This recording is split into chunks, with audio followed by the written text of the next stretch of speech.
itself. You look around you, where did we come from? How did we come here? What is the origin of us and everything around us? As Allah says in the Quran, in Surah At-Tur, أَمْ خُلِقُوا مِنْ غَيْرِ شَيْءٍ أَمْ هُمُ الْخَالِقُونَ. Were they created out of nothing, or did they create themselves? Allah asks two rhetorical questions, and He doesn't ask the third one because it is understood. The two questions, there are three logical possibilities, right? Either there is a God who created you, or nothing created you, or you created yourselves.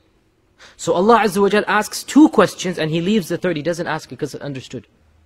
Did they create themselves, or were they created out of nothing? If neither of these two is true, then there's only one which is the truth, and that is that Allah is the one who created you. أَمْ خُلِقُوا مِنْ غَيْرِ شَيْءٍ أَمْ هُمُ الْخَالِقُونَ. Were they created out of nothing, or did they create themselves?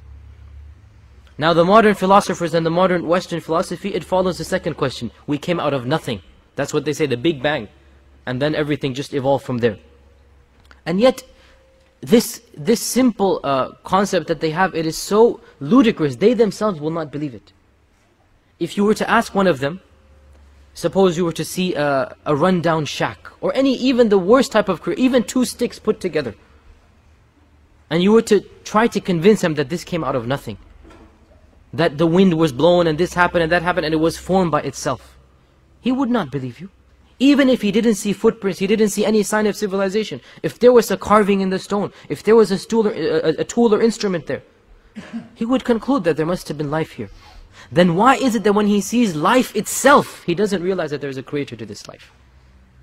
And there is a famous story of Imam Abu Hanifa, rahimahullah, that once there was a small group of atheists in the time of the Khalifa of his time, and they said, we wish to debate with you concerning the existence of God.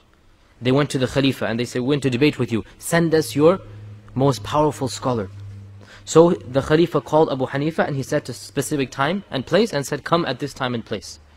So the other people, the atheists, they showed up at the proper time and place. Abu Hanifa was not there. And they waited for hours and hours and he didn't come. Until they were about to leave and they said, what type of scholar is this? He doesn't come on time. When they were about to leave, Abu Hanifa entered the place. So they became angry at him and said, what type of scholar are you that you don't even come on time and this and that? So Abu Hanifa said, wait, let me explain what happened. If it's a reasonable excuse, will you excuse me? They said, yes, we'll excuse you. Give us a good excuse. So he said, while I was coming here, I happened to come across a river. And the ferry to cross the river, it was not there. So that's why I was late. I waited and waited and the ferry never came. So they said, Abu Hanifa, if the ferry never came, how did you cross the river? So he said, while I was waiting, I saw that the branches fell out from the tree in front of me. And they automatically came together to form a raft. And then the leaves started falling and intertwining to form rope. And then the rope just happened to come and fall and form lines and string and to tie the raft together. So they started laughing and they said to the Khalifa, you expect us to believe this man? He is a madman, he is a fool. So Abu Hanifa said, who are the real fools? You or me? You who are not willing to believe that even a ship created itself, and yet you claim that the entire earth and the entire creation came out of nothing. Who are the real fools? You won't believe me when I say that a raft, a ship that is not even alive, could not be created itself.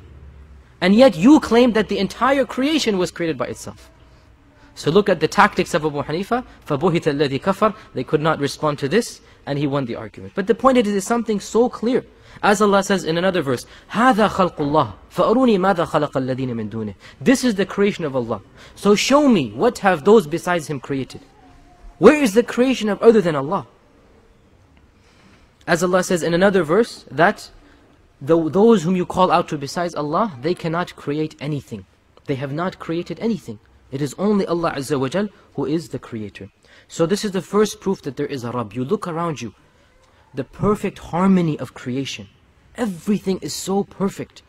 And if any person studies any science, whether it be biology, chemistry, astronomy, physics, you can do nothing but marvel at how everything is so perfect. Simple things like the composition of the air that we breathe. Had it been a little bit different, we would not be able to survive. The water cycle, the distance of the earth from the sun. Look at how, if we, during winter and summer, how the difference of the seasons is, and this is only the difference of, I think, 0.01%. between the summer and the winter. Imagine a few hundred miles, a few thousand miles, we would not be able to live on the face of this earth. Everything is so perfect. No matter what science you look into, it came out of nothing. As Allah says, أَمْ خُلِقُوا مِنْ غَيْرِ شَيْءٍ أَمْ هُمُ الْخَالِقُونَ. Did they create themselves or did they come out of nothing? No, it is rather the third, and that is that Allah Azza wa Jal created us.